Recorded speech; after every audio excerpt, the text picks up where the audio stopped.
Bonjour à tous et bienvenue dans J-Finance UMOA Markets. Nous sommes le 8 avril 2005.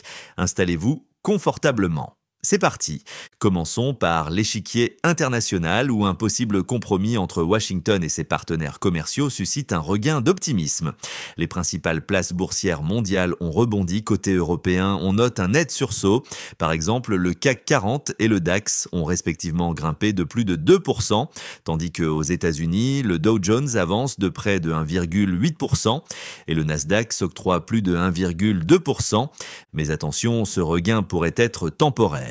L'administration américaine envisage toujours d'imposer des droits de douane colossaux, pouvant atteindre 104% sur certains produits chinois. D'autres pays comme Israël, le Japon ou la Corée du Sud sont également menacés de surtaxes allant de 17% à 25%. L'Europe a elle aussi subi un refus clair de la part de Washington qui a rejeté la proposition de libéraliser intégralement les échanges industriels. Sur les matières premières, l'or se négocie autour de 2985,70 $ l'once, tandis que le baril de Brent avoisine les 63,64 $. On assiste donc à un mélange d'enthousiasme et d'incertitude. La tendance boursière dépendra fortement de l'avancée ou du blocage des négociations commerciales.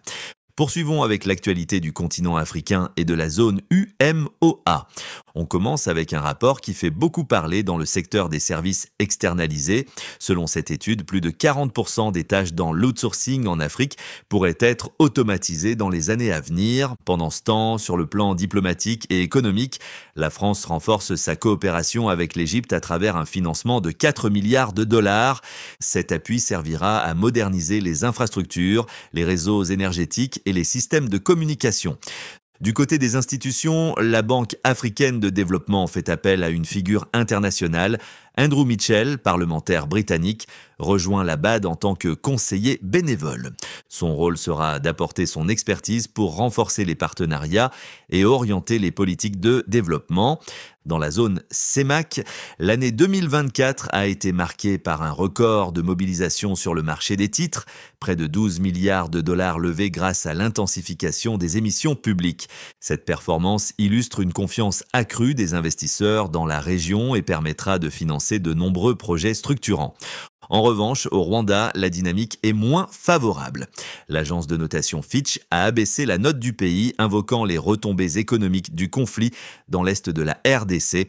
Une décision qui pourrait renchérir le coût du financement et compliquer l'accès aux capitaux internationaux. Sur le plan diplomatique, les tensions montent entre le Mali et l'Algérie. Les deux pays ont fermé leurs espaces aériens respectifs, impactant la connectivité régionale et les échanges économiques. En Côte d'Ivoire, c'est l'industrie aurifère qui attire l'attention. La société African Gold poursuit son développement sur le site de Didiévi, avec pour ambition d'exploiter jusqu'à 28 tonnes d'or, un projet qui pourrait générer des emplois locaux et dynamiser le secteur minier ivoirien. Un peu plus à l'ouest, le Sénégal affiche de grandes ambitions spatiales. Le pays veut capter une part du marché mondial des technologies spatiales, estimée à 22,6 milliards de dollars. Pour y parvenir, Dakar mise sur des infrastructures satellitaires et la formation de talents spécialisés, avec pour objectif de devenir un acteur technologique régional incontournable. Côté finances régionales, la BOAD annonce un résultat net exceptionnel de 39,402 milliards de francs CFA pour l'exercice 2024. Une performance saluée, fruit d'une gestion rigoureuse et d'une forte confiance des marchés dans ses produits financiers. Sur le volet commercial, la zone UMOA a réussi à réduire de 67% son déficit avec les États-Unis en 2024. Mais les analystes restent prudents. Cette amélioration est vue comme un répit fragile qui devra être consolidé par des réformes économiques et une diversification des partenaires. Et pour clore cette séquence, on note que les États de l'UMOA prévoient de lever 2600 milliards de CFA au deuxième trimestre 2025 sur le marché régional. Passons maintenant à notre focus du jour sur la BRVM avec une analyse complète de la séance du 8 avril 2025. On commence par les indices principaux. Le BRVM Composite termine la journée à 287,76 points, en léger recul de 0,06%. L'indice BRVM 30 suit la même tendance avec une baisse de 0,13% à 144,81 points. En revanche, l'indice BRVM Prestige progresse légèrement de 0,12%, clôturant à 121,30 points. Et depuis le début de l'année, c'est justement le BRVM Prestige qui affiche la meilleure performance, avec une hausse de 5,63%, devant le BRVM 30 à plus 4,38% et le composite à plus 4,25%. Jetons maintenant un œil aux nouveaux indices sectoriels. Et aujourd'hui, un secteur sort clairement du lot. Le secteur énergie signe la meilleure performance du jour avec un gain de 2,20%. À l'opposé, plusieurs secteurs terminent dans le rouge, notamment la consommation de base, les industriels, les télécoms et les services publics. Les services financiers s'en sortent légèrement mieux avec plus 0,28%, tandis que la consommation discrétionnaire reste quasi stable à moins 0,10%. Le message ici, c'est que l'énergie se distingue nettement aujourd'hui, tandis que les autres secteurs évoluent de manière plus dispersée. Côté palmarès des actions, voici les plus fortes variations de la séance.